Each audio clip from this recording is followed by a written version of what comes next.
আসসালামু আলাইকুম ওয়া রাহমাতুল্লাহি তাআলা ওয়া বারাকাতুহু। আলহামদুলিল্লাহি হামদাশ শাকিরিন ওয়া নুসাল্লি আলা রাসূলিহিল কারীম। ইন্নাল উলামাআ ওয়ারাসাতুল আম্বিয়া।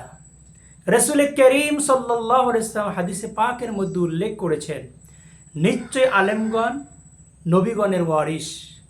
আল্লাহ রাব্বুল আলামিন বলেছেন, ইন্নামা ইয়াখশাল্লাহা মিন ইবাদিহিল উলামা। আল্লাহ রাব্বুল আলামিন বলেন, নিশ্চয়ই পৃথিবীর ভিতরে মানুষের ভিতরে সবচাইতে বেশি ভয় করে আল্লাহ রাব্বুল আলামিনকে আলেমগণ। সে আলেমদেরকে নিয়ে ইসলামের বিভিন্ন ফরজ বিধান নিয়ে যেই নষ্টা ভ্রষ্টা পতিতার সেই মহিলা আপনার বিভিন্ন সময়ে বিভিন্ন উদ্ভট বক্তব্য দিয়েছে, সেই মহিলাকে এক যুবক একদম মনের মতো একটা থাপ্পড় দিয়ে ঘুরাই ফেলাইছে। এটা অত্যন্ত আমাদের জন্য সুসংবাদ, কারণ ইসলাম বিদ্বেষী নাস্তিক মোরতাদ বিধানের উপরে যারা কলম ধরবে তাদেরকে এরকম জায়গায় জায়গায় যখন সাইজ করা হবে, তখন তারা এরকম আর কোনো কথা কোনো কাজ বলা এবং করার সাহস পাবে না।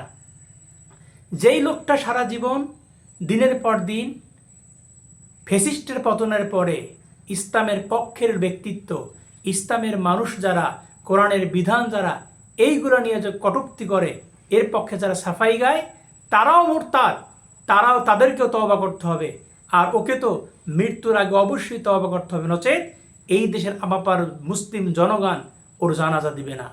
এবং বিশেষ করে জুলাইয়ের যেই যোদ্ধারা, বিশেষ করে আবু সাঈদ যার জীবন বাজি রেখে বুকের তাজা রক্ত দিয়ে ফেসিস দূর করার জন্য ভূমিকা রাখলো, তাকে বলেছে জঙ্গি।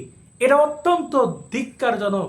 ফ্যাসিস্টের পর এরকম কথা বলা এটা অবাঞ্ছনীয়, এটা আমরা কেউই সমর্থন করি না, বরং এর দৃষ্টান্তমূলক শাস্তি চাই। এবং সমস্ত প্রকার নাস্তিক মোরতাদদেরকে বয়কট করুন। আর একটাই কথা হবে, দিন ইসলাম জিন্দাবাদ। আল্লাহ রাব্বুল আলামিন আমাদের প্রত্যেককেই নাস্তিক মোরতাদ থেকে হেফাজত করুন। জুলাইয়ের যে আন্দোলন, ফ্যাসিস্ট মুক্ত বাংলাদেশকে আল্লাহ হেফাজত করুন, আমিন। আসসালামু আলাইকুম ওয়া রাহমাতুল্লাহি তাআলা ওয়া বারাকাতুহু।